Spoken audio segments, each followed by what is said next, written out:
पानी ऊपर रख के ये गर्म हो गया, अब सवैयां इसके अंदर डालेंगे। अब 2 से 3 मिनट हम इसे बॉईल करेंगे।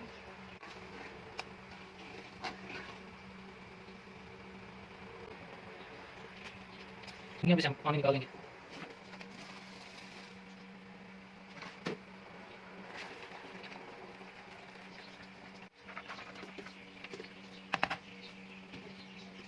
इसमें देसी घी ऐड करेंगे।